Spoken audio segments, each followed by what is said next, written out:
Good afternoon, everyone. COE JJ Hospital welcomes all the participants for today's RDLS session. Today's topic is post-exposure prophylaxis for HIV. It's PEP. Our today's speaker is Dr. Priya Patil. Ma'am is currently working as Deputy Program Director at JJ COE and Professor at Medicine Department at JJ Hospital, Mumbai. We welcome you, ma'am, for today's RDLS session and request you to start the session. Thank you.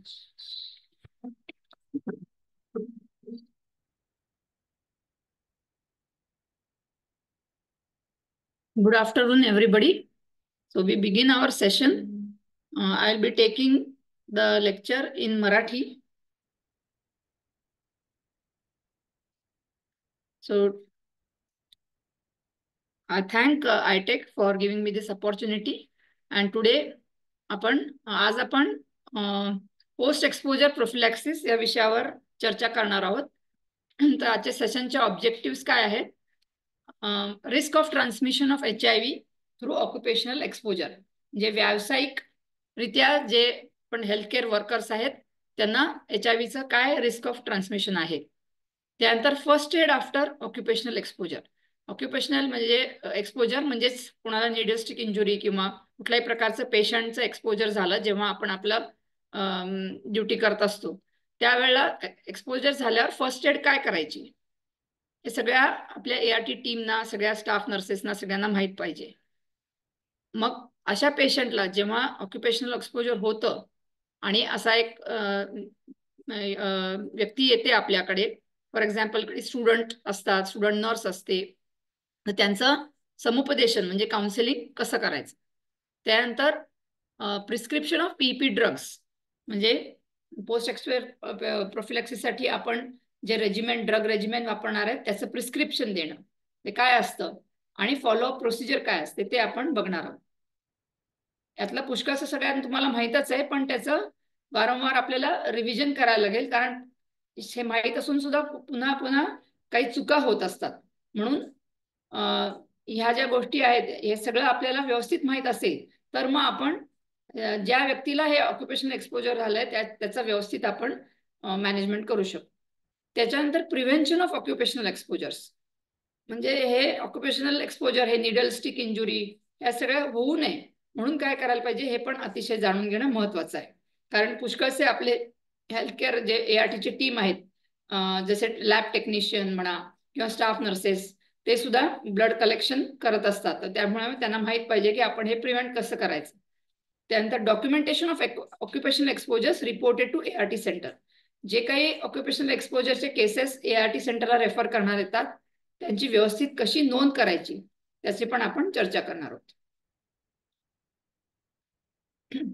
Post exposure prophylaxis म्हणजे काय, तर it is a comprehensive management, म्हणजे संपूर्ण management. एखाद्या व्यक्तीला HIVची prick झाली तर किंवा कुठल्याही प्रकारचं एक्सपोजर झालं म्युकोसल, ते वेगवेगळे एक्सपोजर्स आपण चर्चा करू, पण जेव्हा एक्सपोजर होतं त्यावेळेला त्याची कॉम्प्रिहेन्सिव्ह मॅनेजमेंट कशासाठी आपण ही मॅनेजमेंट देतो, to minimise the risk of infection following potential exposure to blood borne pathogens. म्हणजेच ब्लड बॉर्न जे इन्फेक्शन्स आहेत त्यात HIV तर आहेच, त्याच्याबरोबरच हिपॅटायटिस B आणि हिपॅटायटिस C या व्हायरसेसचे देखील इन्फेक्शन होऊ शकतं. आणि म्हणून समजा एखाद्याला असा एक्सपोजर आहे झालंय, निडल स्टिक इंजुरी किंवा म्युकोसा स्प्लॅश झाली किंवा वेगवेगळ्या प्रकारे व्यावसायिक रित्या एक्सपोजर झालंय, त्या व्यक्तीचं मॅनेजमेंट करणे जेणेकरून HIV किंवा या दुसऱ्या हिपॅटायटिस B आणि C व्हायरसचे इन्फेक्शनचं रिस्क खूप कमी होईल. त्या प्रकारे मॅनेजमेंट देणं याला आपण पोस्ट एक्सपोजर प्रोफिलॅक्सिस म्हणतो. तर PEP is a standard protocol, म्हणजे PEP आपण काय द्यायची, कशी द्यायची, किती ड्युरेशन मध्ये द्यायची, त्याच्यानंतर पेशंट समजा खूप उशिरा आला तर किती ड्युरेशन पर्यंत देणं योग्य आहे, या सगळ्या ज्या गोष्टी आहेत त्याचा एक स्टँडर्ड प्रोटोकॉल आहे. तर हा स्टँडर्ड प्रोटोकॉल अशा प्रकारे तयार केला गेला आहे की ज्याच्यामुळे कुणालाही निडल स्टिक इंजुरी किंवा वेगळ्या प्रकारे एक्सपोज झालं तर ते HIV इन्फेक्शन होण्याचे चान्स खूप कमी आहेत, प्रिव्हेंट होईल, ते HIV इन्फेक्शन होणार नाही. तर हे महत्वाचं आहे. आणि हे आपण सगळं ऑक्युपेशनल एक्सपोजरची चर्चा करतोय, म्हणजे आपल्या जे हेल्थकेअर वर्कर्स जे असतात त्यांच्या व्यावसायिक ड्युटीच्या दरम्यान त्यांना पेशंटचं इन्फेक्शन कुठल्याही प्रकारे होऊ शकतं. कॉमनच जे आहे निडल स्टिक इंजुरी किंवा वेगळ्या प्रकारे त्याच्यासाठी. तर त्याच्यासाठी हा जो पीपीचा स्टँडर्ड प्रोटोकॉल आहे त्याच्यात सर्व गोष्टी व्यवस्थित या प्रोटोकॉलमध्ये दिल्या आहेत. तर हा प्रोटोकॉल आपल्याला जाणून घेणं गरजेचं आहे, म्हणजे मग आपण अशा व्यक्तीला HIV इन्फेक्शन होऊ नये म्हणून हे होण्यासाठी आपण होऊ नये ह्याच्यासाठी आपण मदत करू. आता नॅको गाईडलाईन्स काय आहेत त्याच्यामध्ये सगळ्या दिलेलं आहे की रिस्क ऑफ इन्फेक्शन काय आहे, एखाद्या व्यक्तीला एक्सपोजर झालं तर रिस्क किती धोका आहे इन्फेक्शन होण्याचा, HIV होण्याचा, काय प्रिव्हेंटिव्ह मेजर्स आहेत, हे होऊ नये म्हणून काय मेजर्स घ्यायला पाहिजे, and the steps to be followed to deal with accidental occupational exposure to HIV. कोणालाही ऍक्सिडेंटल ऑक्युपेशनल एक्सपोजर झालं HIVचं तर काय स्टेप्स करायचे, सर्वात अगोदर काय करायचं, त्याच्यानंतर समुपदेशन कसं करायचं, पहिले त्याला ड्रग्ज द्यायचे की नाही, पीपी देणं गरजेचं की नाही, हे सगळ्या ज्या गोष्टी आहेत त्याचे सगळे गाईडलाईन्स नॅकोनी दिलेले आहेत आणि त्याच गाईडलाईन्सची आपण आज चर्चा करणार आहोत. The post exposure management protocol is an important element of workplace safety. तर आपलं जे आपल्या व्यवसायाच्या दरम्यान आपल्याला जो धोका आहे ह्या इन्फेक्शन्सचा, तर हा धोका टळण्यासाठी आणि हे इन्फेक्शन होऊ नये याच्यासाठी हा जो पोस्ट एक्सपोजर मॅनेजमेंटचा प्रोटोकॉल आहे तो फारच महत्वाचा आहे आपल्या कामाच्या दवाखान्यात किंवा हॉस्पिटलमध्ये. आता टाइप्स ऑफ एक्सपोजर. एक्सपोजर म्हणजे काय आणि कुठल्या कुठल्या प्रकारचे हे इन्फेक्शनचं एक्सपोजर होऊ शकतं ते आपण आता बघणार आहोत. Exposure which may place a health care provider at risk of bloodborne infection is defined as. म्हणजे आता एक्सपोजरचे डेफिनेशन आहे. आता ह्या एक्सपोजरमुळे ब्लडबॉर्न इन्फेक्शन जे आपण बघितलं हेपॅटायटिस B, C आणि HIV हे ब्लडबॉर्न इन्फेक्शन्स होऊ शकतात. तर कुठल्या टाईपचे एक्सपोजर आहेत, एक म्हणजे परक्युटेनियस इंजुरी, म्हणजे needle stick or cut with a sharp instrument. Percutaneous म्हणजे आपल्या त्वचेला जेव्हा शार्प नीडलनी हे होतं इजा होते, किंवा जे स्कॅल्पेल वगैरे असं शार्प इन्स्ट्रुमेंट असतं त्यांनी इजा होते, तर ते परक्युटेनियस इंजुरी म्हटलं जातं. त्याच्यानंतर contact with mucus membranes of the I, mouth और नोज. म्युकस मेम्ब्रेन जे असतं ते स्किन नाहीये, स्किन म्हणजे त्वचा, आणि म्युकस मेम्ब्रेन आपल्या डोळ्यात असते, तोंडामध्ये असते किंवा नाकामध्ये असते. तर ह्या सगळ्या भागांना पण कधी कधी डोळ्यात ब्लड उडतं, प्लुरल फ्लुइड उडतं, तर ते पण एक्सपोजर होऊ शकतं. त्यानंतर contact with non intact skin.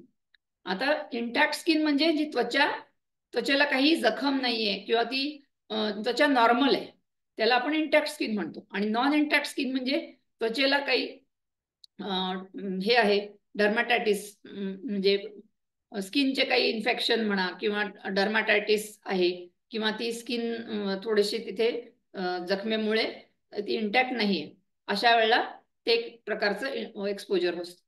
त्यानंतर prolong contact of intact skin with blood or other potentially infectious body fluids. त्यानंतर स्किनचा संपर्क आला ब्लड किंवा कुठलाही धोकादायक जे बॉडी फ्लुइड आहे त्याचा, हे सगळे एक्सपोजर्स मध्ये मोडले जातात. त्यानंतर ऑक्युपेशनल एक्सपोजर म्हणजे व्यावसायिक एक्सपोजर, त्याला ते कशामुळे, तर ते exposure to potential blood borne infections जे HIV, हेपॅटायटिस B आणि hepatitis C during performance of duties. आपल्या कर्तव्याच्या दरम्यान जे आपण हॉस्पिटलमध्ये काम करतो त्या दरम्यान पेशंट्सच्या कुठल्याही क्रियेमध्ये जेव्हा आपण सेवा देत असतो, रुग्णसेवा देत असताना काही असं झालं, ऍक्सिडेंट झाला, तर त्याला जे एक्सपोजर होतं त्या व्यक्तीला, तर ते पोटेन्शियल ब्लडबॉर्न ते ऑक्युपेशनल एक्सपोजर म्हटलं जातं. आणि नॉन ऑक्युपेशनल एक्सपोजर म्हणजे जे एक्सपोजर वर्कप्लेसच्या बाहेर, म्हणजे दवाखान्यात न होता बाहेर ज्याच्यामध्ये अनसेफ सेक्स किंवा सेक्शुअल असॉल्ट होतो, त्या प्रकारचे त्याच्यामुळे जे एक्सपोजर होतं सेक्शुअल कारणाने, असॉल्टमुळे किंवा अनसेफ सेक्समुळे, ते नॉन ऑक्युपेशनल एक्सपोजर आहे. तर आपण ऑक्युपेशनल एक्सपोजरची चर्चा आज करणार आहोत. Who are at occupational risk of bloodborne infections. कोणाकोणाला धोका आहे हा occupational risk nursing staff and students, emergency care providers, emergency care देणारे जे असतात पुष्कळदा तिथे आपल्याला स्क्रीनिंगला वेळ नसतो, पेशंटला लाईफ सेव्हिंग मेजर्स म्हणून काही केलं जातं आणि त्या दरम्यान त्यांना एक्सपोजर होऊ शकतं. Labour and delivery room personal, कधी कधी डिलिव्हरी सुद्धा अर्जंट, पेशंट लास्ट मिनिटला येते आणि तिची डिलिव्हरी काही करायच्या म्हणजे सगळे टेस्टिंग करायच्या आताच पेशंटला डिलिव्हरी करावी लागते, किंवा लेबर रूम मध्ये जरी पेशंट नोन असेल तरी रिस्क असतंच. Surgeons and operation theatre staff, surgeons जे हँडल करतात, ऑपरेशन्स करतात, त्यांना पण ब्लडची संपर्क असतो त्याच्यामुळे त्यांना धोका असतो. लॅब टेक्निशियन जे रुटीनली ब्लड घेतात त्यांनाही धोका आहे. फिजिशियन्स जे पेशंटना रुग्ण सेवा देतात सगळ्या प्रकारची, त्यांना रिस्क असतं. Interns and medical students, interns सुद्धा ब्लड हे करतात, ब्लड काढतात. पुष्कळदा इंटर्न्स बाकीच्या वैद्यकीय सेवा देण्यात मदत करतात, त्यामुळे ते पण एक्सपोज असतात. मेडिकल स्टुडंट्स कधी कधी ही कार्य करतात. डेंटिस्टना पण धोका आहे, जे पेशंटच्या दाताची रुग्णसेवा देत असताना त्यांना रक्ताचा किंवा तोंडातल्या सिक्रेशन्सचा संपर्क येतो. आणि हेल्थ फॅसिलिटी क्लिनिंग स्टाफ, जे वॉर्ड बॉय, मामा मावशी जे असतात, जे क्लिनिंग स्टाफ असतात, त्यानंतर मॉर्च्युरीमध्ये काम करणारे स्टाफ आणि क्लिनिकल वेस्ट हँडलर्स, या सगळ्या व्यक्तींना धोका आहे. आता इथे दोन प्रकारचे आपण एक्सपोजर्स बघणार आहोत आणि कुणाला जास्त रिस्क आहे इन्फेक्शन होण्याचं ते आपण बघणार आहोत. Healthcare worker during disposal of sharps from the OG theatre, म्हणजे ऑब्स्टेटिक गायनाकोलॉजी जे थिएटर आहे, ओटी ऑपरेशन थिएटर आहे ऑब्स्टेटिक्सचं, तिथे एक हेल्थकेअर वर्कर आहे, त्याला डिस्पोजल ऑफ शार्प्स म्हणजे जे स्काल्पेल आणि इतर जे ऑपरेशन करताना जे साहित्य आहे, शार्प साहित्य आहे, त्याचं डिस्पोजल करताना त्याला प्रिक लागला त्याच्या बोटाला. आफ्टर HIV पॉझिटिव्ह डिलिव्हरी, जेव्हा एका HIV पॉझिटिव्ह डिलिव्हरी नंतर ते हे सगळं क्लीन करत असताना त्याला प्रिक झाली, असा एक सिनारिओ आहे. दुसरा सिनारिओ आहे की एक इंटर्निस्ट आहे, जो मेडिसिनचा एक डॉक्टर आहे, त्याला प्लुरल फ्लुइडचं ते ऍस्पिरेट करताना ते प्लुरल फ्लुइड त्याच्या स्प्लॅश झालं त्याच्या चेहऱ्यावर. HIV पॉझिटिव्ह व्यक्तीचं प्लुरल फ्लुइड ऍस्पिरेट करताना चेहऱ्यावर स्प्लॅश झालाय. तर ह्या दोन मध्ये कुणाला जास्त रिस्क आहे इन्फेक्शनचं? तर ह्या प्रश्नाचं उत्तर जर का तुम्हाला हवं असेल तर आपल्याला सगळ्या डिफरंट टाइप्स ऑफ एक्सपोजर मध्ये किती रिस्क आहे ते बघायला लागेल आणि त्याचीच आपण आता चर्चा करणार आहे. तर आता पहिले आपण हे बघणार आहोत की exposure from different body fluids. तर आता ऍट रिस्क हे कुठले आहेत बॉडी फ्लुइड्स? ऍट रिस्कचे जे बॉडी फ्लुइड्स आहेत त्याचा तक्ता तुम्हाला डावीकडे दिसेल, जे ब्ल्यू मध्ये आहे. तर सगळ्यात इम्पॉर्टंट तर ब्लड आहे, जे आपल्या सर्वांना माहिती आहे. त्या व्यतिरिक्त ब्लड व्यतिरिक्त अजून कुठले बॉडी फ्लुइड्स डेंजरस आहेत, म्हणजे ज्याच्यामुळे रिस्क ऑफ ट्रान्समिशन आहे? त्यात एक आहे सीमेन, सीमेन म्हणजे वीर्य. त्याच्यानंतर व्हजायनल सिक्रिशन्स म्हणजे योनीतले द्राव. CSF सेरेब्रोस्पायनल फ्लुइड, म्हणजे आपण लंबर पंक्चरची प्रोसिजर करतो त्याच्यात जे फ्लुइड येतं त्याला आपण CSF म्हणतो, सेरेब्रोस्पायनल फ्लुइड. त्यानंतर सायनोव्हिल फ्लुइड, म्हणजे हे जॉईंटच्या आतमध्ये फ्लुइड असतं. पुष्कळदा हे सायनोव्हिल फ्लुइडचं पण निडलनी आपण ते टॅप करतो तपासणीसाठी, तर हे पण इन्फेक्टिव्ह म्हणजे रिस्क आहे.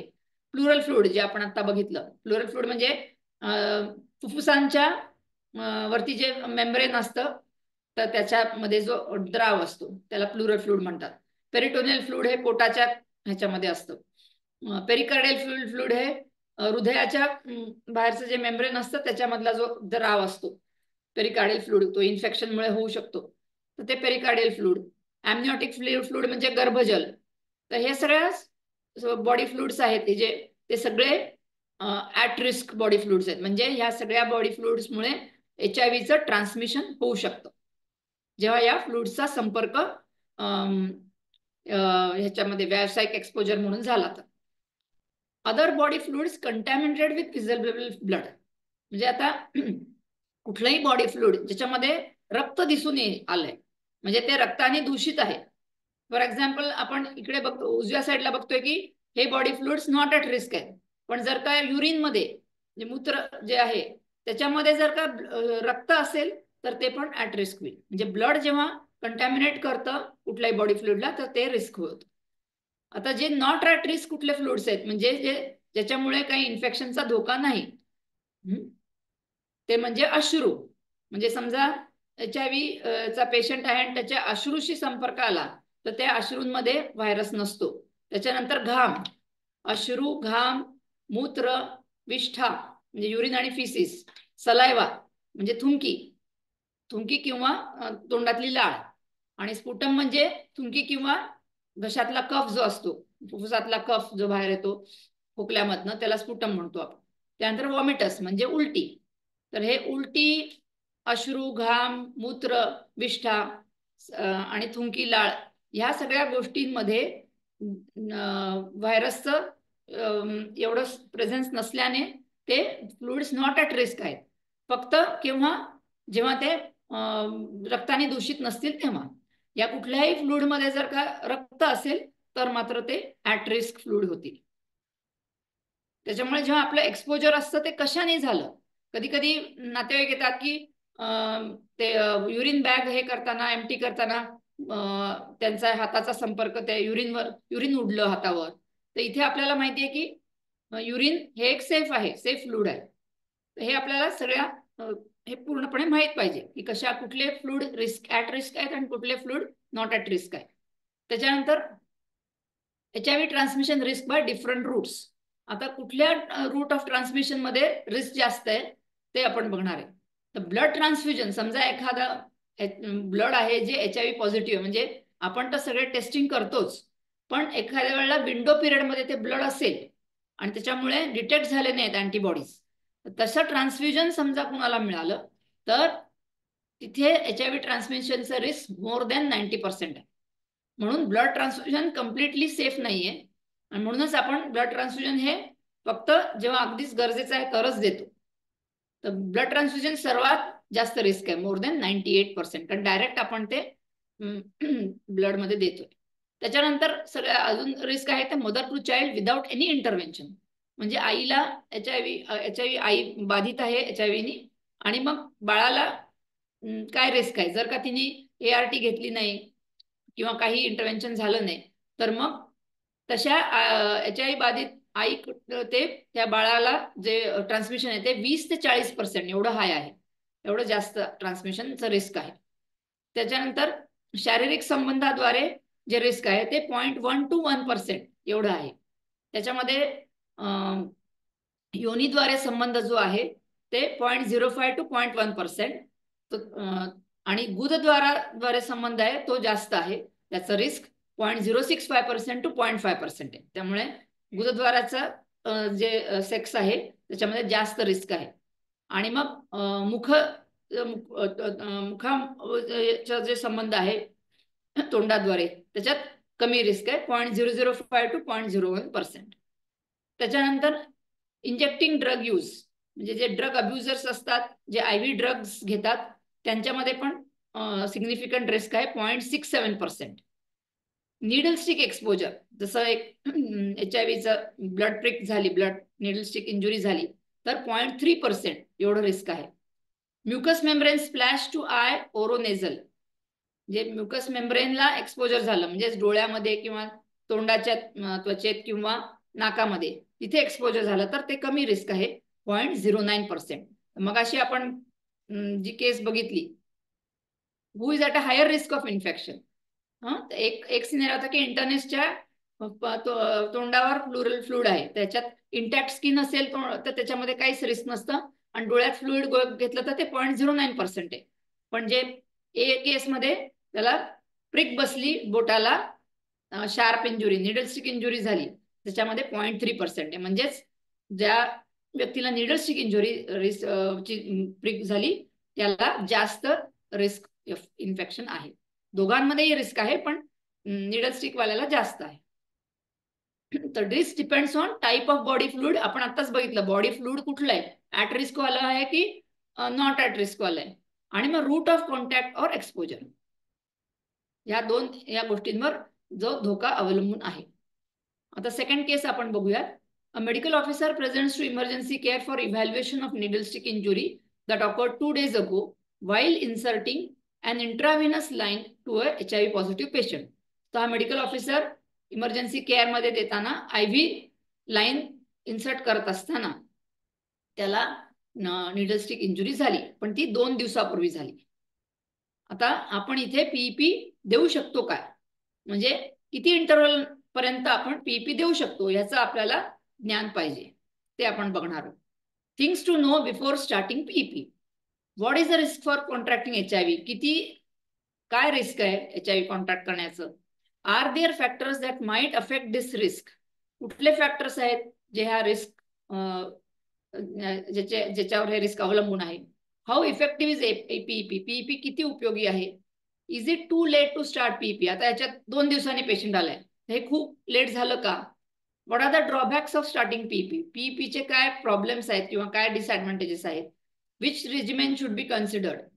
रेजिमेन कुठलं आपण देणार आणि काय फॉलोअप द्यायचा आहे, तर हे आता आपण बघणार आहोत. The average risk of acquiring HIV, hepatitis B and hepatitis C after occupational exposure. The average risk of acquiring HIV infection following different types of occupational exposure is low compared to the risk of acquiring infection with hepatitis B or HCV.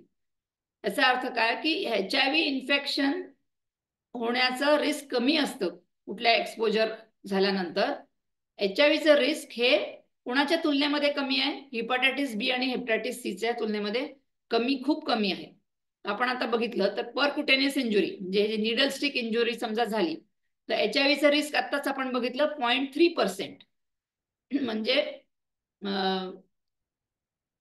1000 मधल्या 3 लोकांना होईल.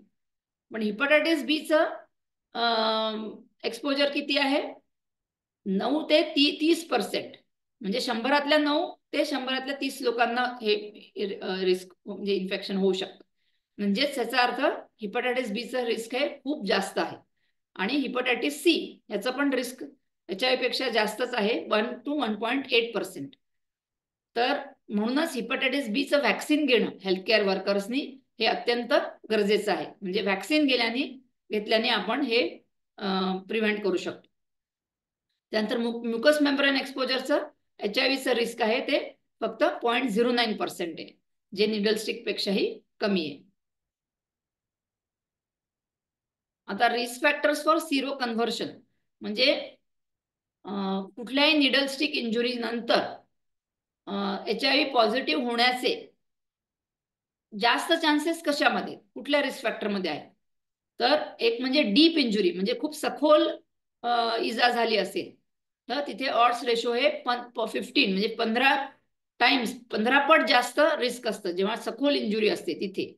त्यानंतर visibly bloody device म्हणजे समजा ज्या निडलनी injury झाली त्याच्यावर रक्त दिसतंय आणि तशा रक्तरंजित डिव्हाइसनी इंजुरी झाली असेल तर डेफिनेटली जास्त रिस्क आहे. तर हे 6.2 एवढे पट त्याचं रिस्क आहे. Device in artery and when म्हणजे समजा तो जेल्को होता, तो आर्टरीमध्ये किंवा ABG घेताना झाला आणि त्या आर्टरीमध्ये निडल होती किंवा व्हेनमध्ये निडल होती, त्या ह्यांनी निडल स्टिक इंजुरी झाली असेल तर डेफिनेटली रिस्क जास्त आहे, हे 4.3 पट वाढतं. टर्मिनली इल सिक पेशंट तर जो सोर्स पेशंट जो HIV पेशंट आहे तो अतिशय टर्मिनली इल म्हणजे मरणासन्न आहे असा जर का म्हणजे अतिशय सिरियस आहे तर याचा अर्थ काय, त्याचं इन्फेक्शन खूप तीव्र आहे, त्याचं व्हायरल लोड पण खूप जास्त असणार. म्हणूनच तशा पेशंटचा तो सोर्स पेशंट असेल तर ते रिस्क जास्त असतं, म्हणजे ऑड्स रेशो 5.6 म्हणजे 5.6% पट एवढं ते रिस्क वाढतं. आणि जर का ज्या पोस्ट एक्सपोजर प्रोफिलॅक्सिस मध्ये इथे झिडोडिन दिलं गेलंय तर ते झिडोडिन दिल्या गेल्याने तो रिस्क एकदम कमी झाला, 0.119 टाइम्स असं झालं.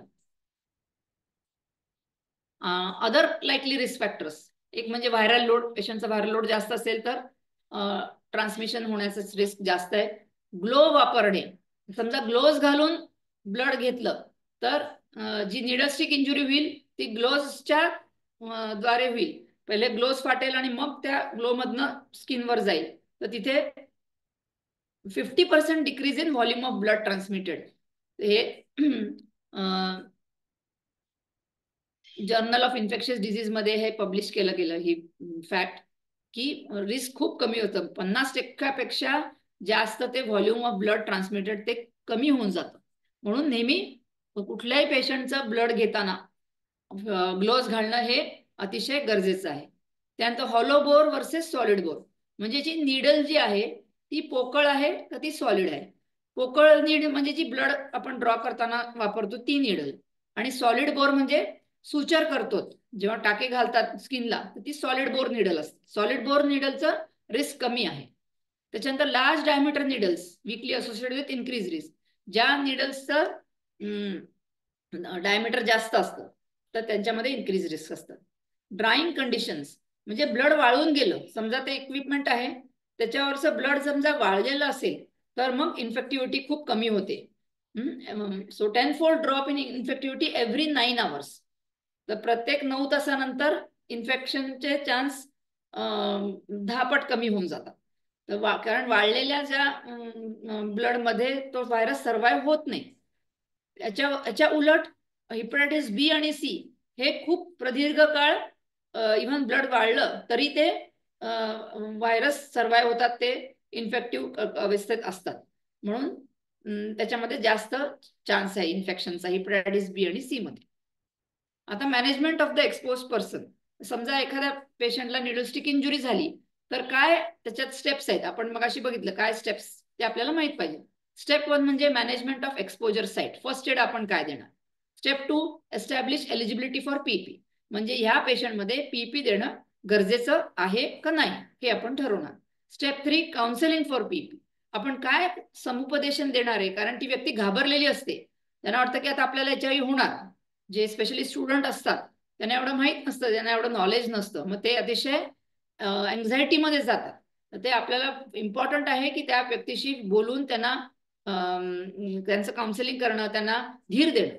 स्टेप 4 असेसिंग नीड फॉर पीपी अँड प्रिस्क्रायबिंग पीपी, म्हणजे ह्या निडलस्टिक इंजुरी जी काही झाली आहे त्याच्यामध्ये पीपीची गरज आहे का नाही, आणि मग पीपीची गरज असेल तर ते पीपीचं प्रिस्क्रिप्शन देणं आणि त्या पेशंटला ते पीपीचं रेजिमेन देणं. Step 5 laboratory evaluation, lab evaluation आपण काय करायचं, आपण केव्हा HIVचं टेस्टिंग करणार. आणि स्टेप 6 फॉलो, हे सगळे आपल्याला स्टेप्स माहित पाहिजे. तर स्टेप 1 बघणार आहोत मॅनेजमेंट ऑफ एक्सपोजर. तर निडलस्टिक इंजुरी झाल्या लगेच काय करायचं हे आपल्याला सगळ्यांना माहित असणं अतिशय महत्वाचं आहे. तर आता skin, if the skin is pierced by needle stick or sharp instrument, तर आता स्किनला त्वचेला नीडल स्टिक इंजुरी झाली, एखाद्या नीडलनी झाली इंजुरी किंवा शार्प स्कॅल्पेल किंवा अशा शार्प ऑब्जेक्टनी झाली इंजुरी, तर काय करायचं. तर कधी कधी आपल्याला कुठली जखम झाली तर पटकन आपण आपला हात रिफ्लेक्सनी तोंडामध्ये जातो ते रक्त आपण हे करायला, तर ते अजिबात तसं करणं टाळायचं आहे. Do not put injured finger in the mouth in a reflex action, कारण ते तिथे ते व्हायरस असतो त्याच्यामुळे ते तोंडात नाही घालायचं. Immediately wash the wound and surrounding skin with water and soap and rinse. पुष्कळदा घाईघाईत लोक स्टेरिलियम लावतात, स्पिरिट लावतात, हे काही न करता धावत्या नळाखाली ती वुंड वॉश करायची साबण लावून, फक्त पाणी आणि साबणाने व्हायरस मरतो. त्याच्यामुळे ते वुंड वॉश करणं पाण्याने आणि साबणाने अत्यंत महत्वाचं आहे. तर पहिली जी स्टेप आहे ही सगळ्यांनी लक्षात ठेवली पाहिजे की पहिले सर्वप्रथम ती जखम धुवायची पाण्याने आणि साबणाने. डू नॉट रब द एरिया, त्या एरियाला रब नाही करायचं, घासायचं नाही. डू नॉट यूज अँटीसेप्टिक्स और स्किन वॉशेस, कुठलेही अँटीसेप्टिक किंवा स्किन वॉश तिथे लावायची गरज नाही. Don't use bleach, chlorine, alcohol, ह्या सगळ्या गोष्टी वापरायच्या नाही आहेत. Consult the designated physician of the institution for management of the exposure immediately. तर जी कोणी व्यक्ती आहे, म्हणजे फॉर एक्झाम्पल ART सेंटरचा मेडिकल ऑफिसर असतील किंवा जो कोणी डेझिग्नेटेड फिजिशियन असतो त्या संस्थेचा, त्याला संपर्क करायचा आहे काय पीपी घ्यायची किंवा काय पुढचं करायचं ह्याच्यासाठी. आता समजा डोळे किंवा म्युकोझल एक्सपोजर असेल तर म्युकोसा आपण म्हटलं म्युकस मेम्ब्रेन आईज मध्ये असतात आणि तोंडामध्ये माउथ मध्ये असतात. तिथे जर काय एक्सपोजर झालं तर काय करायचं. समजा डोळ्यात काही उडलं, प्लुरल फ्लुइड किंवा ब्लड उडलं, तर irrigate the exposed I immediately with water or normal saline. तर ते डोळा कशाने धुवायचा आहे, प्लेन पाण्याने किंवा नॉर्मल सलाईननी पण धुवू शकतो. Tilt the head back and ask a colleague to gently pour water or normal saline over the eye. डोकं थोडंसं असं टिल्ट करून कोणी कलिग त्या डोळ्यामध्ये त्या व्यक्तीच्या पाणी किंवा नॉर्मल सलाईन घालू शकतो, पोर करू शकतो. समजा कोणी कॉन्टॅक्ट लेन्स घातले असतील तर डोळा धुताना त्या काढायच्या नाहीत लेन्स, त्या तिथेच ठेवायच्या आहेत. मग कारण ते त्या प्रोटेक्टिव्ह बॅरियर फॉर्म करतात आणि प्रोटेक्ट करतात डोळ्याला. आणि मग नंतर डोळा पूर्ण धुवून झाल्यावर मग ती कॉन्टॅक्ट लेन्स काढायचे आणि जी काय नॉर्मल त्याची क्लिनिंग प्रोसिजर आहे तशाने ती क्लीन करून घ्यायची, म्हणजे ती सेफ होईल क्लीन केल्यानंतर परत घालायला. त्यानंतर डोळ्यामध्ये आपण साबण किंवा कुठलाही डिसइन्फेक्टंट वापरायचं नाही, कारण त्यांनी अत्यंत ते इजा होईल डोळ्याला. म्हणजे फक्त पाण्याने किंवा नॉर्मल सलाईनने आपण डोळा धुवू शकतो. याच्यामध्ये पण जो कोणी कन्सल्टंट असेल, डेझिग्नेटेड फिजिशियन जो इन्स्टिट्यूशनचा त्या संस्थेचा, त्या फिजिशियनला संपर्क साधून पुढचं मॅनेजमेंट करायचं. आता तोंडामध्ये समजा काय फ्लूइड गेलं, ब्लड म्हणा किंवा कुठलंही फ्लूइड गेलं, इन्फेक्टिव्ह ॲट-रिस्क फ्लूइड गेलं, तर स्पिट फ्लूइड आउट इमिजिएटली. ते पूर्ण फ्लूइड लगेचच थुंकायचं आहे. Rinse the mouth thoroughly using water और सलाईन अँड स्पिट अगेन.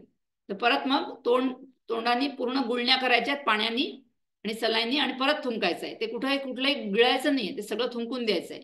आणि पुष्कळदा ही प्रोसेस रिपीट करायची. खूप वेळा पाण्याने गुळण्या करून ते पाणी थुंकून द्यायचं. खूप वेळा असं झाल्यावर ते धोका टळेल. डू नॉट यूज सोप और डिसइन्फेक्टंट इन द माउथ. तोंडामध्ये आपण साबण किंवा कुठले डिसइन्फेक्टंट लावायचं नाही. आणि परत पुढच्या मॅनेजमेंटसाठी जी कोणी संस्थेचे फिजिशियन आहेत त्यांना हे रेफर करायचं. आता ही स्टेप 1 झाली. म्हणजे इमिजिएट फर्स्ट एड काय द्यायचं ते आपण बघितलं. स्किनचं झालं तर लगेच धुवायचं साबणाने आणि पाण्याने, आणि म्युकोझल एक्सपोजर झालं असेल तर वॉटर आणि नॉर्मल सलाईनने रिन्स करायचं. स्टेप 2 काय, establish eligibility for PEP. PEP देण्याचं गरज आहे की नाही या ह्याच्यामध्ये ते आपण ठरवायचं. The decision on the need for PP for HIV following an exposure in the healthcare provider will depend on the exposure. कुठल्या गोष्टीवर हे डिसिजन अवलंबून आहे. एक्सपोजर काय आहे, the source persons HIV status, जो पेशंट आहे त्याचा HIV स्टेटस काय आहे, and the extent of disease if the source has been confirmed positive. त्या सोर्सच्या HIV पेशंट ची काय डिझीज आहे, म्हणजे ॲडव्हान्स्ड केस आहेत का, व्यवस्थित एखादा ART वर असिम्प्टोमॅटिक असेल, तिचा हाय CD4 आहे आणि व्हायरल लोड सप्रेस्ड आहे, अशी केस आहे. या सगळ्या गोष्टींवर नीड ऑफ PP हे अवलंबून असते. So it is decided based on exposure code आणि सोर्स कोड. हे दोन गोष्टी आपण ठरवतो, एक्सपोजर कोड काय आहे आणि सोर्स कोड आहे. तर HIV एक्सपोजर कोड्स म्हणजे EC1, EC2 आणि EC3 असे 3 प्रकारचे एक्सपोजर कोड आहेत. त्याच्यामध्ये EC1 म्हणजे माइल्ड एक्सपोजर, जे असं सौम्य प्रकारचं एक्सपोजर आहे.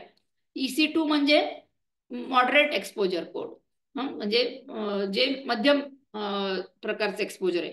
आणि EC3 म्हणजे अत्यंत तीव्र प्रकारचं सिव्हिअर एक्सपोजर आहे. तर आता EC1, 2 आणि 3 हे काय ते आपण बघणार. तर सर्वात प्रथम आपण हे बघायचंय की जे एक्सपोजर ज्यांनी झालंय ते मटेरियल काय आहे.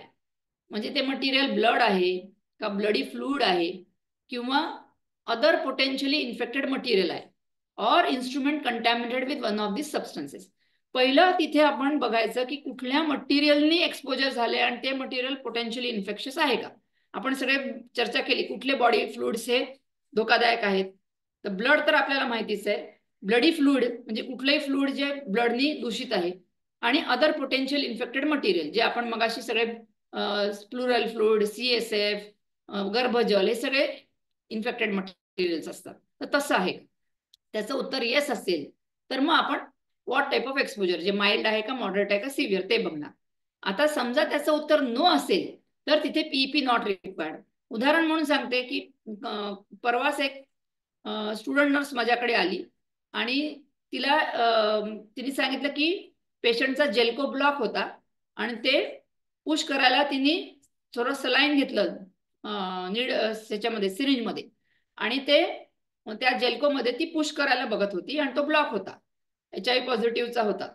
आणि त्याच्यात ते पुश करताना तो ब्लॉक असल्यामुळे ते फ्लूइड काही गेलं नाही आणि ते स्पर्ट झालं, ते बाहेर आलं आणि ते फ्लूइड तिच्या डोळ्यामध्ये गेले. तर आता कुठल्या फ्लूइड तिच्या डोळ्यामध्ये गेलं याचं उत्तर की ते सलाईन घेऊन ती पुश करत होती. त्या सलाईनचा काही पेशंटशी संपर्क आला नाही, ते गेलंच नाही आतमध्ये आणि ते सलाईन तिच्या डोळ्यामध्ये गेले. तर अशा केसला पीईपीची डेफिनेटली काहीच गरज नाही. एकतर ते म्युकोसल एक्सपोजर आहे, डोळ्याचं एक्सपोजर आहे, आपण ते अतिशय म्हणजे डोळ्याचं एक्सपोजर हे म्युकोसल एक्सपोजर याचा रिस्क कमी असतं. त्याच्यात पण इथे ब्लडचा संपर्क नाहीये किंवा पोटेन्शियली इन्फेक्टेड कशाचाच संपर्क नाही, मग तिथे गरज नाही. तर अशा केसेसमध्ये गरज नसताना पीईपी कृपया देऊ नका. ते अनइंडिकेटेड पेशंटला, त्या व्यक्तीला साईड इफेक्ट होतील ड्रग्सचे आणि तिथे गरजच नाही. पहिला प्रश्न हा आहे की एक्सपोजर जे झालंय ते पोटेन्शियली ब्लड इन्फेक्टेड मटेरियल आहे का नाही. म्हणजे ब्लड तर आहेच, ब्लडी फ्लूइड पण आहे आणि बाकी जे आपण जे फ्लुइड्स डिस्कस केले त्याचा असेल तर ते उत्तर हो असेल तर आपण मग डिसाईड करणार की व्हॉट टाईप ऑफ एक्सपोजर. आता कुठलं जे सौम्य आहे म्हणजे EC1. तर EC1 म्हणजे काय, म्युकस मेम्ब्रेन और स्किन इंटिग्रिटी कॉम्प्रोमाइज्ड. तर समजा डोळ्यात उडलं, तोंडामध्ये उडलं तर ते म्युकस मेम्ब्रेन झालं. आणि स्किन इंटिग्रिटी कॉम्प्रोमाइज म्हणजे चार्ड स्किनला चरे असतील किंवा कुठलं डर्माटायटिस असेल तिथे एक्सपोजर झालं, ते स्किनचं नॉन इंटॅक्ट स्किनचं ते सौम्य ह्याच्यामध्ये होतं. सौम्य कधी होईल, जेव्हा व्हॉल्यूम स्मॉल व्हॉल्यूम और फ्यू ड्रॉप्स आणि शॉर्ट ड्युरेशन. त्या म्युकस मेम्ब्रेनवर थोडंसंच उडलं, व्हॉल्यूम कमी होतं किंवा उडलं एकदम एक थोडासाच ड्युरेशनवर उडलं आणि मग लगेच लक्षात आलं त्या व्यक्तीच्या आणि लगेच धुतलं, म्हणजे ते शॉर्ट ड्युरेशन झालं. म्हणजे ड्युरेशन शॉर्ट आहे आणि व्हॉल्यूम कमी आहे. तर अशा स्थितीमध्ये एकतर म्युकोसल एक्सपोजर आहे, ड्युरेशन शॉर्ट आहे आणि व्हॉल्यूम स्मॉल असेल तर ते सौम्य म्हणजे EC1 म्हणजे काय, सौम्य. त्याच्यानंतर म्युकोसल एक्सपोजर आहे परंतु लार्ज व्हॉल्यूम आहे, म्हणजे भरपूर मोठ्या प्रमाणात म्हणजे खूप सारा फ्लूइड गेलाय, ब्लड खूप सारा लार्ज व्हॉल्यूम ऑफ ब्लड डोळ्यामध्ये गेलं, किंवा मेजर स्प्लॅश, लार्ज व्हॉल्यूम मोठा स्प्लॅश केला, किंवा लॉंग ड्युरेशन. लॉंग ड्युरेशन म्हणजे कधी, समजा आता एकदा असं झालं होतं की एक ऑपरेट करत होते, मला वाटतं डिलिव्हरी करत होती ती व्यक्ती आणि त्यांच्या डोळ्यात उडलं थोडंसं ते गर्भजल डिलिव्हरी करताना आणि त्यावेळेला त्यांनी काहीच केलं नाही आणि मग खूप 2 तास गेल्यानंतर मग त्यांना जाणवलं की नाही आपल्या डोळ्यात उडलं होतं आणि रिस्क आहे. नंतर त्यांना जाणीव झाली की नाही हे रिस्क आहे. तर तिथे खूप लॉंग ड्युरेशन झालं. लार्ज व्हॉल्यूम किंवा मेजर स्प्लॅश किंवा लॉंग ड्युरेशन हे मॉडरेट रिस्क झालं म्हणजे EC2.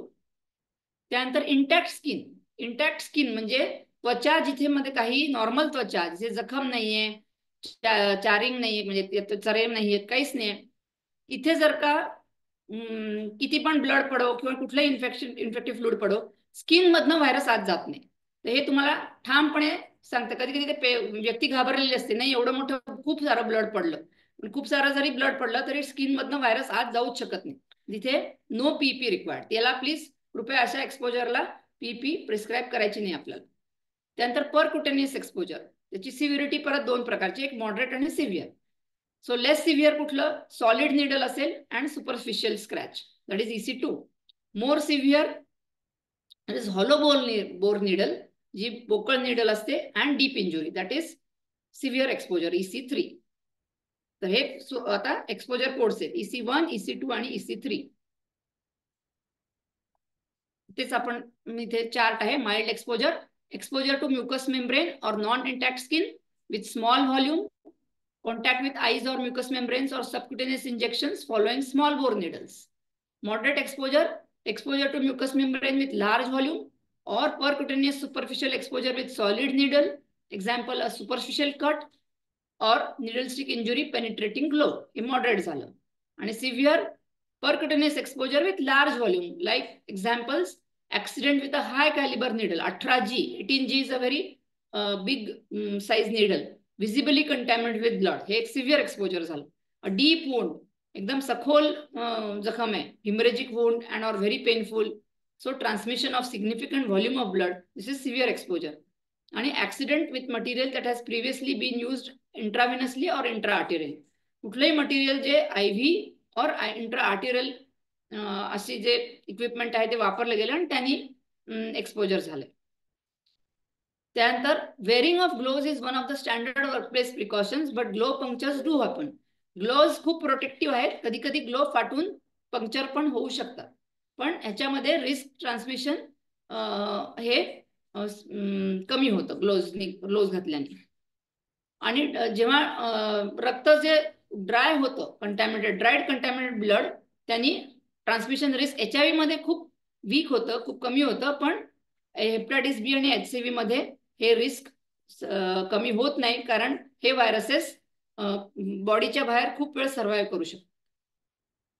आता सोर्स कोड बघणार आहोत. मग असे आपण एक्सपोजर कोड्स बघितलेत, mild, moderate, severe.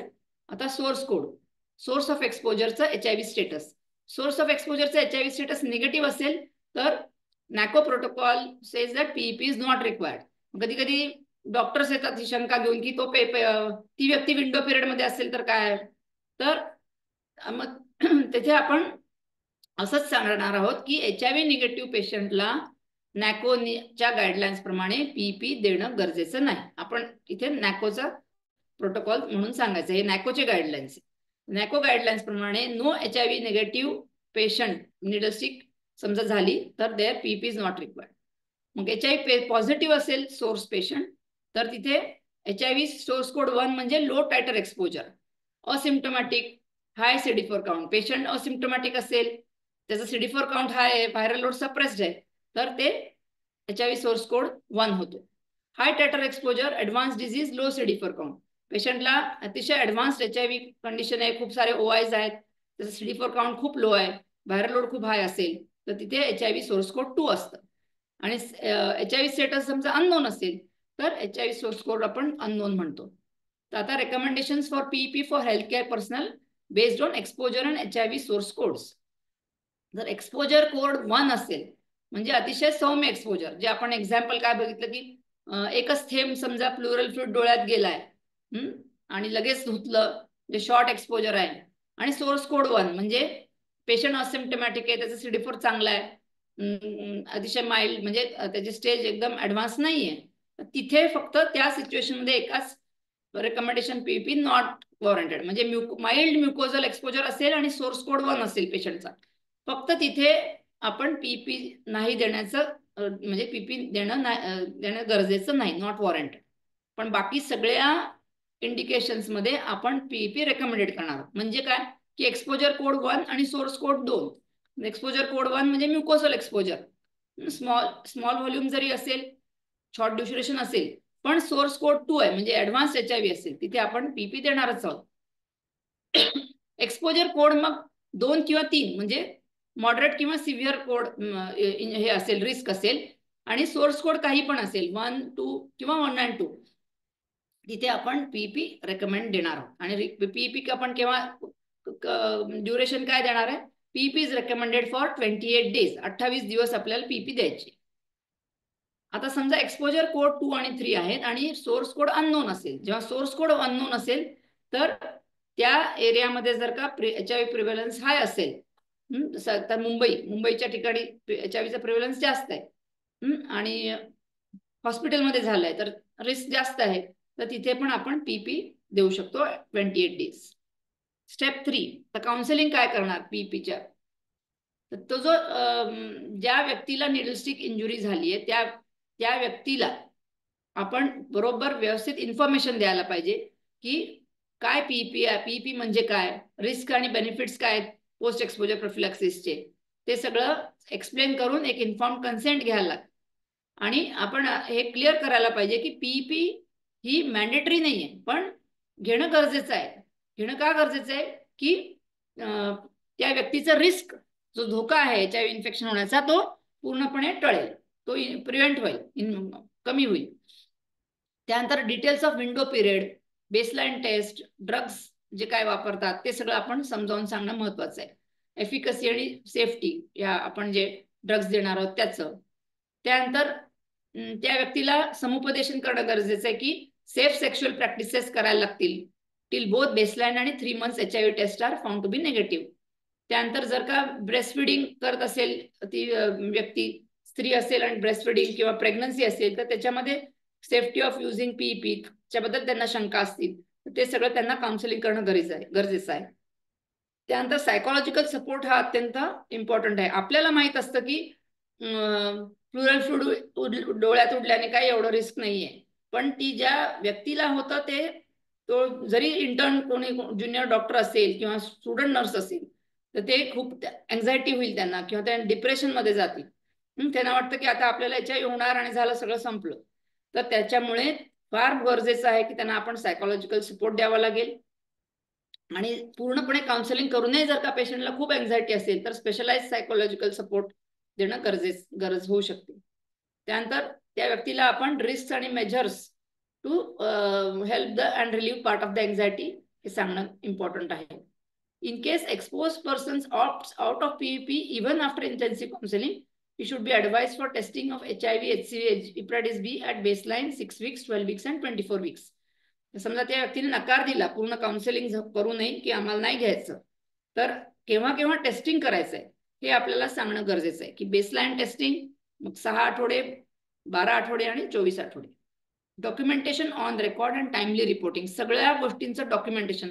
Needle stick injury कशी झाली, काय करत होता, ती व्यक्ती काय करत होती, कुठल्या ह्यानी इक्विपमेंटनी झाली, म्हणजे निडलनी झाली का, स्काल्पेल का, सुचर निडल का, हॉलोबोर निडल, किती एक्सपोजर होतं ब्लडचं आणि टाइम काय होता, हे सगळं व्यवस्थित नोंद करणं इम्पॉर्टंट आहे डिटेलमध्ये. त्यानंतर evaluation of occupational exposure sources. So known sources, test known sources for hepatitis B, HBsAg, anti-HCV and HIV antibody. Direct virus assays for routine screening of source patients are not recommended. Consider using a rapid HIV antibody test. त्यामुळे आपण एक rapid HIV antibody टेस्टनी आपण हे testing करणार आहोत. If the source person is not infected with a blood-borne pathogen, baseline testing or further follow-up of the exposed person is not necessary. समजा त्याची taste negative आली, तर फर्दर फॉलोअप त्या source पर्सनचे करणे गरजेचं नाही. For sources whose infection status remains unknown, example the source person refuses testing, consider medical diagnosis, clinical symptoms and history of risk behaviours. समजा ते सोर्स पेशंट म्हणाला की नाही, मी माझं ब्लड टेस्टिंग करण्यासाठी नकार दिला, त्याचं निदान काय, त्याला काही इन्फेक्शन आहे का, तो हार्टचा वगैरे म्हणजे नॉन इन्फेक्टिव्ह कंडिशन आहे, क्लिनिकल सिम्पटम्स काय आहेत आणि त्याला रिस्क बिहेवियर काही आहे का, behaviour risk.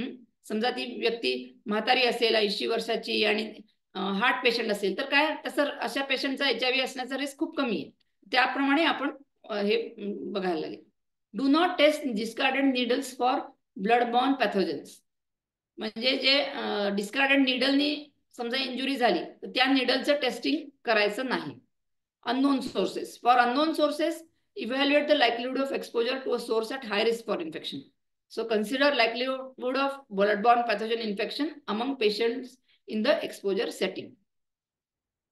When should PEP be started? आता PEP केव्हा आपण सुरू करायला पाहिजे, म्हणजे त्याचा मॅक्झिमम बेनिफिट होईल ते बघायचं. म्हणजे एक्सपोजर जेव्हा झालं त्याच्यानंतर किती वेळामध्ये मॅक्झिमम बेनिफिट आहे. तर आपण असं बघतोय की एक्सपोजरच्या नंतर इथे या चार्टमध्ये उजवीकडे आपल्याला दिसतंय, एक्सपोज झाल्या जेव्हा PEP देतो तेव्हा सगळ्यात मॅक्झिमम बेनिफिट दिसतोय. पण जसा जसा टाइम पुढे जातो तर तसा PEPचा बेनिफिट कमी होतो. म्हणजे एक्सपोजर नंतर खूप उशिरा जर का आपण PEP दिलं, तर एका लेवलच्या नंतर त्या PEPचा काही फायदा होणार नाही. हे बेनिफिट आणि रिस्क ऑफ PEP. मग समजा काहीच फायदा होणार नसेल, समजा आपण खूप वेळ झाला, समजा 10 दिवस झालेत एक्सपोजर नंतर, बेनिफिट काहीच नाहीये पण रिस्क मात्र आहे, अशा वेळेला PEP देऊन फायदा नाही. So at what point is PEP no longer worth it, ते आपण बघणार आहोत. तर आपण त्याच्यासाठी path of transmission in the host, म्हणजे exposure to HIV at mucosal surface day 0 ला एक्सपोजर होतं, म्हणजे सेक्स्युअल जे सेक्स होतं त्याच्यानंतर मग day 0 to 2 virus collected by dendritic cells carried to lymph node.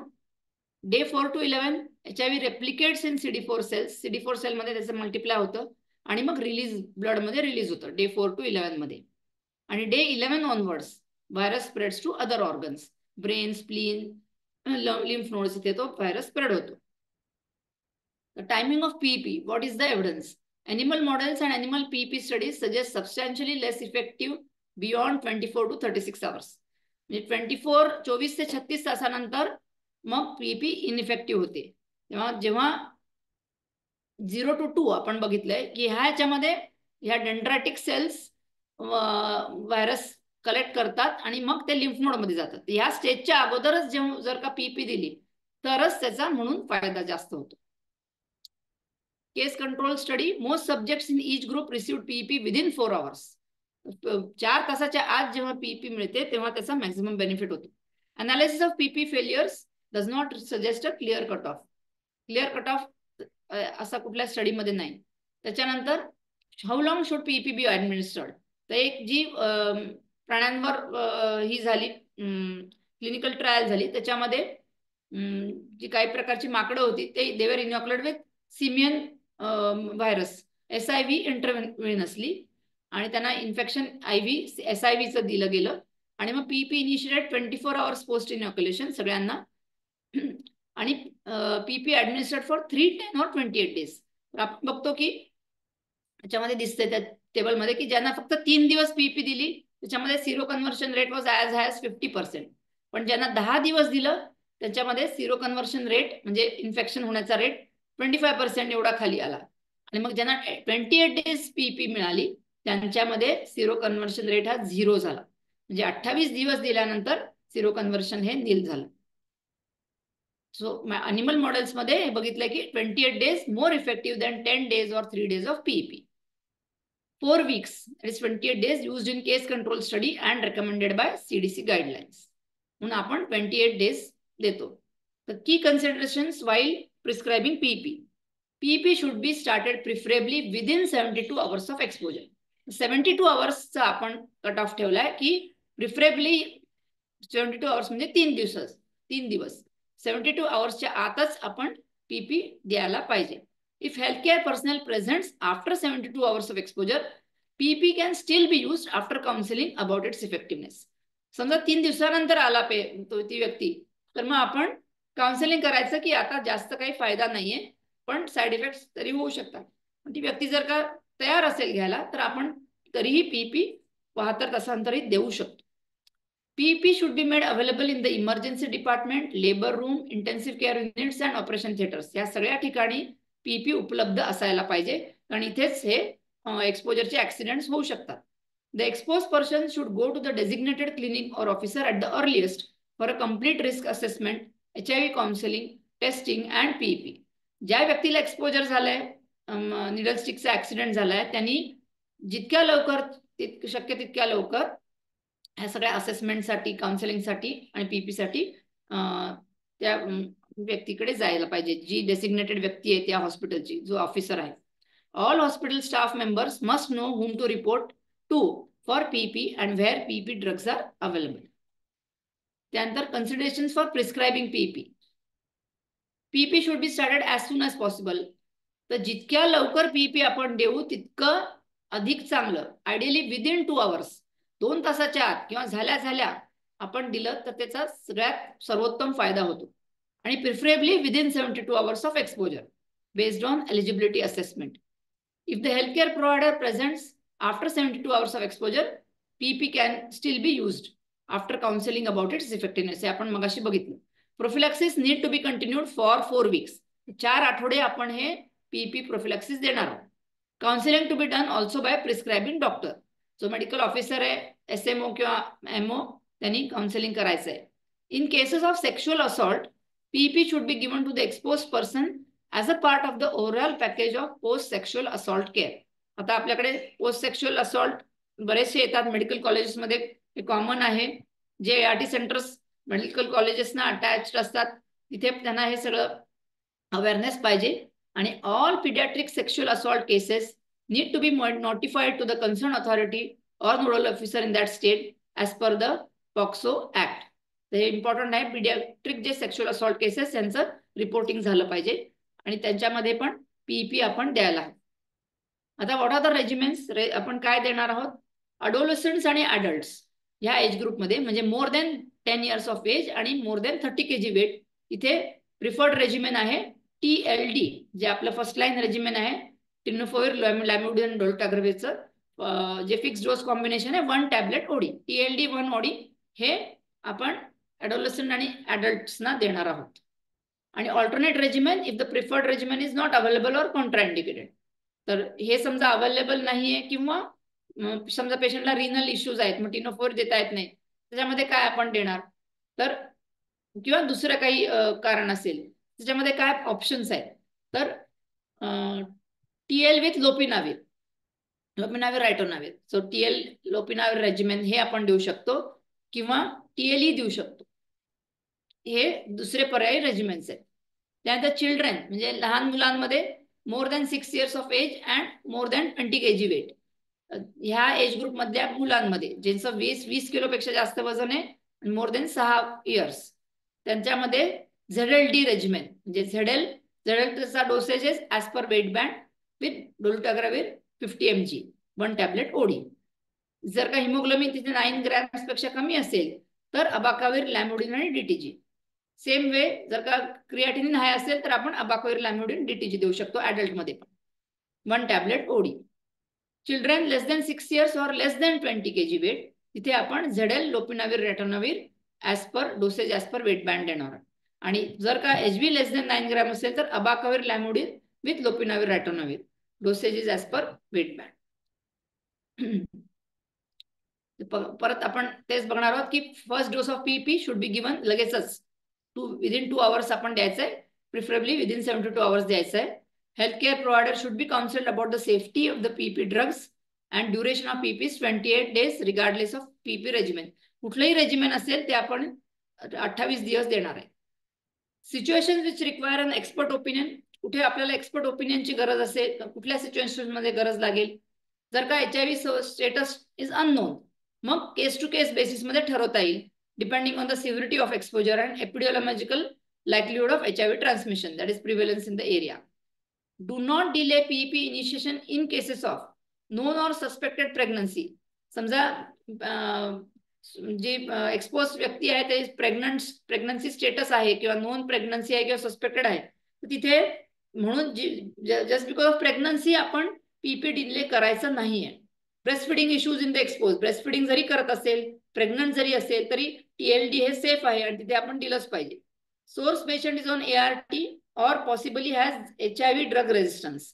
Referred म्हणजे पहिला डोस आपण PEP इथे लगेचच द्यायचा आहे आणि मग एक्सपर्टला कन्सल्ट करायचं. पहिला डोस आपण डिले नाही करायचा ह्या सिच्युएशन मध्ये. जरी आपल्याला ड्रग रेजिस्टन्स एक्सपेक्टेड असेल तर तिथे एक्सपर्टचं ओपिनियन त्वरित घेऊन लवकरात लवकर PEP सुरू करायची. Refer to an expert in case of drug intolerance. समजा PEPचा ड्रग सुरू केलं आणि त्या ड्रगचं काही रिॲक्शन आली, ड्रग इंटॉलरन्स झाला, कुठली टॉक्सिसिटी झाली त्या ड्रगमुळे किंवा non adherence or complicated cases like major psychological problem, असं काही सिच्युएशन असेल तर तिथे रेफर टू एक्सपर्ट करा. त्यानंतर hepatitis B vaccination after an accidental exposure. It is very important. आपण बघितलं की हिपॅटायटिस B आणि Cचं रिस्क खूप जास्त आहे. हिपॅटायटिस C साठी काही प्रोफिलॅक्सिस अजून अवेलेबल नाही, पण हिपॅटायटिस B साठी डेफिनेटली वॅक्सिनेशन अवेलेबल आहे. तर हिपॅटायटिस वॅक्सिनेशनचं काय इंडिकेशन्स आहेत. समजा एक्सपोज जो पर्सन आहे is never vaccinated, then after accidental exposure to blood give complete hepatitis B vaccine series. ती फुल वॅक्सिन सिरीज द्यायची आपल्याला. वॅक्सिनेटेड असेल पण anti-HBs titer not known, give hepatitis B vaccine booster. समजा पेशंटचं हिपॅटायटिस B वॅक्सिन घेतलेलं आहे पण त्याचं टायटर माहित नाही पण आणि त्याला एक्सपोजर झालं needle stick injury with hepatitis B positive blood, तर मग give hepatitis B vaccine booster. Vaccinated more than 5 years ago, more than 5 years ago vaccination झालं असेल तरी give hepatitis B vaccine booster. It is important to give booster. समजा anti-HBs titre available असेल आणि ते more than 10 units असेल तर hepatitis B वॅक्सिनेशनची गरज नाही. त्यानंतर lab step 5 lab evaluation. Baseline lab आपण काय करायची. बेसलाईन आपण टेस्टिंग कुठल्याही पेशंटला PEP द्यायच्या अगोदर एक बेसलाईन आपण ब्लड काढणार आहे, त्याच्यामध्ये HIV, HCV आणि anti-HBs हे आपण बघणार आहोत. CBC बघणार आहोत आणि सिरम ट्रान्सअमायनेजेस SGPT OT हे टेस्ट करणार आहेत. सो HIV, HBS आणि HCV, HBsAg and HCV testing of exposed staff within 6 days of an exposure is recommended. That is the baseline sero status. A positive HIV status of exposed person may indicate the need to discontinue PP. समजा एका पेशंटचा आपण baseline HIV testing पाठवली आणि PP सुरू केली आणि त्याचा मग नंतर रिपोर्ट आला HIV पॉझिटिव्ह आहे. तो पेशंट जर का HIV पॉझिटिव्ह असेल तो एक्सपोज पर्सन, तर मग त्याची PP आपण डिस्कंटिन्यू करायची. तिथे PP कारण तो ऑलरेडी पॉझिटिव्ह आहे, मग ते पोस्ट एक्सपोजर प्रोफिलॅक्सिस देऊन फायदा नाही तिथे. Follow up clinical and lab monitoring during PEP. Follow up आपण काय करणार आहे 7 days, 14 days, 28 days and 12 weeks after starting PEP. Monitor for acute seroconversion illness within 3 to 6 after exposure. Seroconversion illness म्हणजे viral illness सारखा fever येऊ शकतो, rash येऊ शकते, तर ते मायल्जिया, हे सगळ्या गोष्टींसाठी आपण ऑब्झर्व करणार आहे. त्या व्यक्तीने काय अवॉइड करायचं? Blood donation avoid, blood donation, avoid breast feeding, avoid pregnancy. Person should use universal precautions, refrain from unprotected sexual activities, and adherence and adverse drug reaction counseling. हे फॉलोअप आहे. वीक 2 and 4 मध्ये आपण CBC, creatinine, fasting sugar आणि random blood sugar patients on TLD त्यांचं करणार आहोत. Weak 6 मध्ये, weak 6, 12 months, that is month 3 and month 6, we have to do the HIV test. Now coming to availability of PEP drugs. PEP drugs are required on an urgent basis after accidental exposure and should be available and accessible round the clock. तर हे असे drugs कुठल्या ICU मध्ये किंवा कुठल्याही त्या इन्स्टिट्यूशनच्या एका ठिकाणी इमर्जन्सी मध्ये अवेलेबल होतील असे ठेवायला पाहिजे. एक डबा ARTचा, एक डबी TLD रेजिमेंटचा. जसं आमच्या इन्स्टिट्यूशन आम्ही MICU मध्ये ठेवतो, मेडिकल ICU मध्ये ARTचं हे असतं रेजिमेंट. म्हणजे समजा पटकन कुणाला निडल स्टिक इंजुरी रात्री झाली तर ते एक TLD ची गोळी आपण इन्स्टंट लगेच देऊ शकतो. In all cases, the first dose of PEP should be offered as soon as possible, preferably within 2 hours, once the decision to give PEP is made. PEP regimen should be made available from ARV drug stocks. तर कुठे कुठे आपण PEP चा stock द्यायला पाहिजे? Casualty मध्ये, OT मध्ये, labour room, ICU आणि emergency ward with proper documentation. ते डॉक्युमेंटेशन ठेवायचं. Exposed person should go to the designated clinical officer at the earliest for a complete risk assessment, counseling and PEP. All hospital staff members should know whom to report for PEP and where PEP drugs are available. Regular checkup should be made for expiry of drugs with replacement of short expiry drugs. समजा तुम्ही ART सेंटरनी OT मध्ये दिलंय supply, पण त्याची expiry ची नोंद घ्यायची आणि लक्षात ठेवायचं की शॉर्ट एक्सपायरी असेल तर त्यांना सांगायचं की रिप्लेसमेंट घ्या, कारण एक्सपायर्ड ड्रग्स असतील तर त्या PEPचा काय उपयोग नाही. PEP cases should be documented in accidental exposure form. जो ऍक्सिडेंटल एक्सपोजर फॉर्म जो असतो त्याच्यामध्ये सगळं डॉक्युमेंटेशन करायचं, including consent form and PEP register. हे PEP रजिस्टर मेंटेन करायला पाहिजे आणि रिपोर्टिंग ऑफ ड्रग कन्झम्पशन ते IMS मध्ये करायला पाहिजे. So what is the best expose? आता PEP is the second best approach to occupational exposure to HIV. What is the best approach? Prevention. Prevention कसं करायचं? तर मॅक्झिमम केव्हा आपल्याला हे एक्सपोजर होतं ते इथे या तक्त्यामध्ये दाखवलंय. ड्युरिंग यूज म्हणजे needle stick or sharp ऑब्जेक्टची maximum exposure केव्हा होतं? तर ते ती प्रोसिजर करताना, तर तिथे केअरफुली करायला पाहिजे. During use 52%. त्यानंतर आफ्टर यूज, बिफोर डिस्पोजल हे पुढचे 10%. म्हणजे ब्लड काढलं पण ते डिस्पोजलच्या अगोदर प्रिक बसलं, हे असे 10% केसेस आहेत. त्यानंतर between steps of multiple step process. ही एक मल्टी स्टेप आहे की पहिले ब्लड आपण ड्रॉ करतो निडलनी, मग ते सिरिंज मधनं त्या व्हॅक्युटेनर मध्ये ते हे घालतात आणि मग ती निडल डिस्पोज केली जाते. तर ह्या दरम्यान हे जे मल्टिपल स्टेप्स आहेत तर 13% लोकांना त्या मल्टिपल स्टेप्सच्या वेळेला होता. ड्युरिंग यूज 50%, पण हे 23% म्हणजे 13% बिटवीन स्टेप्स आणि डिस्पोजलच्या अगोदर 10% एवढे जास्त होतात. त्याच्यानंतर आफ्टर यूज असे डिसेंबलिंग, त्यानंतर during disposal putting item into container, त्यानंतर व्हाईल रिस्ट्रेनिंग पेशंटला रिस्ट्रेन करताना पुष्कळदा ब्लड घेऊन झालेलं असतं, पण त्या निडलचा धक्का तो पेशंट एकदम हात उडवतो, पाय उडवतो आणि तेव्हा तो धक्का लागतो. रिकॅपिंग, हे रिकॅपिंग खूप इम्पॉर्टंट आहे की पुष्कळदा जे इंटर्न डॉक्टर्स असतात तर ते जी निडल असते सिरिंजला लागलेली त्याला रिकॅप करायला ट्राय करतात आणि त्या रिकॅपिंग मध्ये त्यांना निडलची प्रिक बसते. असे 3% लोकांना रिकॅपिंगच्या वेळेला इंजुरी होते. म्हणून रिकॅपिंग हे टाळायला पाहिजे. तर हे सगळे आपण जर का मुद्दे लक्षात घेतले तर आपण सेफ प्रॅक्टिस करायला पाहिजे. ब्लड अशा तऱ्हेने घ्यायला पाहिजे ज्यांनी हे सगळे निडलस्टिक इंजुरी होणार नाही. Devices associated with percutaneous injuries by percentage of total percutaneous injuries सगळ्या कुठल्या डिव्हाइसेसने होतात. डिस्पोजेबल सिरिंज मॅक्झिमम 24% आणि सुचर न्यूडल तर आपण बघतोय की ऑलमोस्ट 50% हे डिस्पोजेबल सिरिंजनी ब्लड घेताना होत आहेत किंवा सुचर निडलनी होत आहेत. त्यानंतर डिस्पोजेबल स्कॅल्पेल हे 5% ह्याच्यामध्ये स्कॅल्पेल, रियुजेबल स्कॅल्पेल त्यांनी 2% आणि मग उरलेले व्हॅक्यूम ट्यूब ब्लड कलेक्शन किंवा विंग स्टील निडल बटरफ्लाय हे 1-2% किंवा 3% असे रिस्क आहेत. रिट्रॅक्टर्स किंवा स्किन बोन हुक्सने होतात. Electrocautery, wire, drill, prefilled syringes आणि अदर्स. प्रिव्हेंशन कसं टळण्यासाठी काय करायला पाहिजे? युनिव्हर्सल प्रिकॉशन हे is very important. Consider that every patient is potentially infective. असं नाही की फक्त तुम्हाला नोन पेशंट आहे मग त्याच्यातच तुम्ही ग्लोव घालाल. You have to consider each and every patient as potentially infective.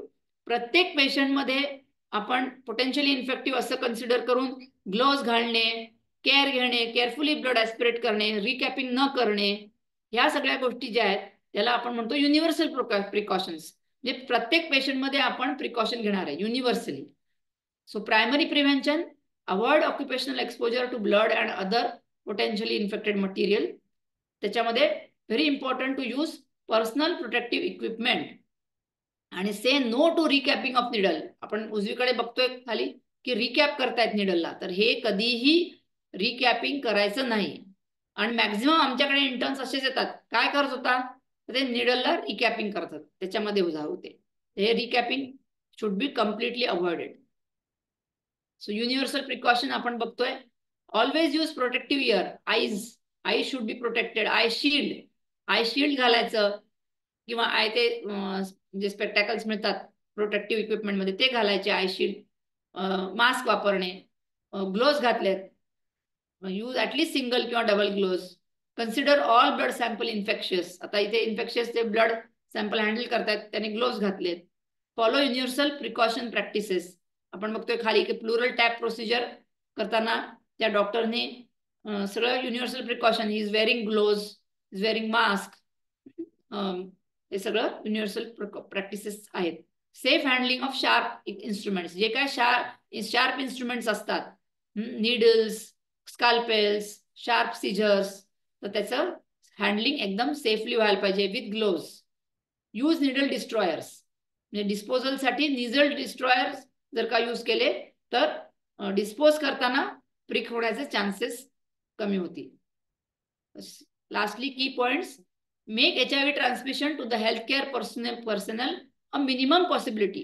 कुठल्याही हेल्थ केअर पर्सनलला HIV ट्रान्समिशन होऊ नये त्यासाठी आपण मॅक्झिमम काळजी घ्यायला पाहिजे. That is universal precautions. Implement universal work precaution plan in the facility.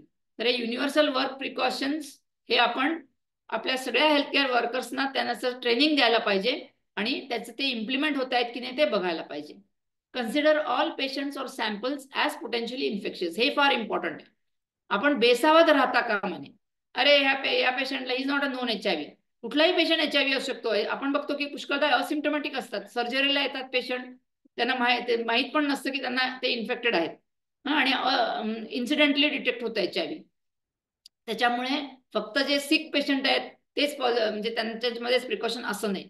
Consider all patients और सॅम्पल्स ॲज पोटेन्शियल इन्फेक्शियस. मग आपण प्रत्येक ह्याच्यामध्ये जर का काळजी घेतली, सेफली आपण हँडल केलं तर आपण प्रिव्हेंट करू शकू हे HIV transmission.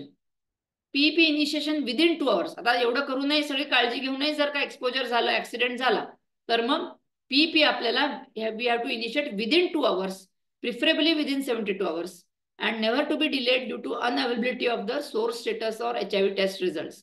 HIV test pending आहे, अजून रिपोर्ट यायचा आहे, तर आपण डिले नाही करायचा. First dose of PEP has to be given immediately. Regarding the further continuation, we can decide after the source status or HIV test results. Then documentation and reporting of each such injury or exposure is essential. प्रत्येक अशा केसचं नोंद करणे. Sensitization of healthcare provider and accessibility of PEP round the clock. हे महत्वाचं आहे की PEP तुम्ही ज्या ज्या ठिकाणी जिथे गरज आहे तिथे ऍक्सेसिबल करून देणे, म्हणजे OT, ICU, casualty ward, emergency जे कुठल्याही या संस्थेचे जे प्लेसेस आहेत तिथे सगळीकडे आपण PEPचं ऍक्सेसिबिलिटी द्यायला पाहिजे. Person exposed to the risk of transmission of HIV is also at more risk of getting infected with hepatitis B and HCV. ज्याच्यामुळे आपल्याला आता निडल स्टिक इंजुरी आहे, HIV ट्रान्समिशन तर रिस्क आहेच, पण HBV आणि HCVचं रिस्क खूप अनेक पटीने जास्त आहे.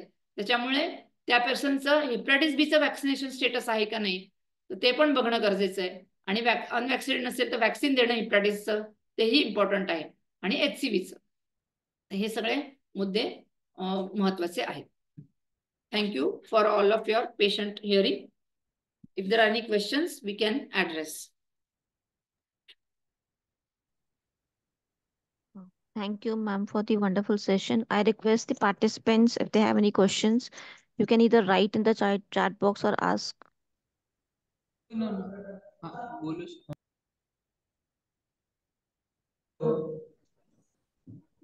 Hello. Yes. Yes. Can we give PEP to the private practitioner?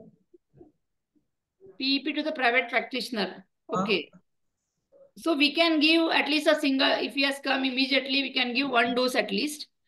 Okay. And depending on what institution it is, we may give it. It can be decided on case-to-case basis actually. What is his accessibility and affordability? All these things we can consider. But we cannot just deny. At least one dose we can immediately give and then decide regarding the further thing. Or any person who is coming with the high risk behavior with the, so can we give the PEP? No, actually high risk behavior, this is not covered here. High risk behavior चं PEP जे actually NACOचं त्याचं पण आहे की there is a plan to initiate in these cases also. Nowadays but if we keep people, on giving, yes.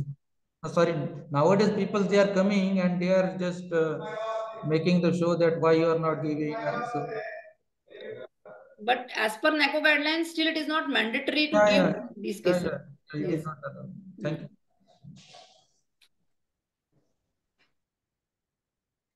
Any other question?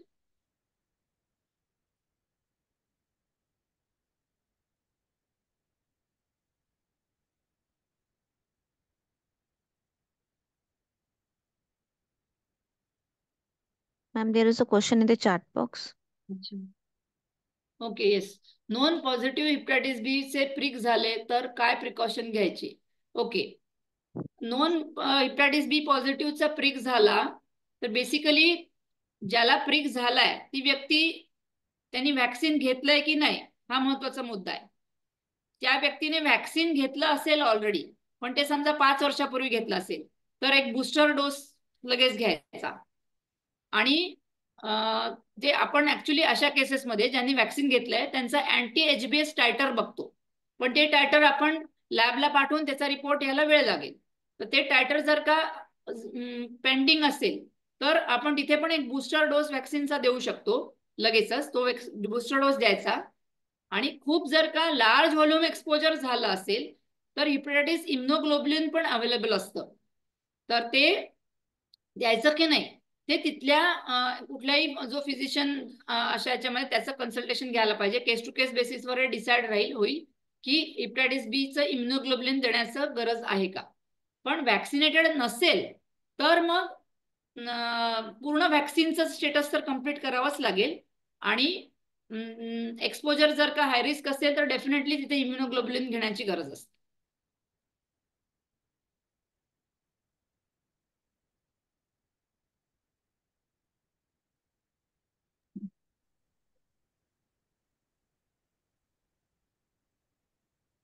Any other question?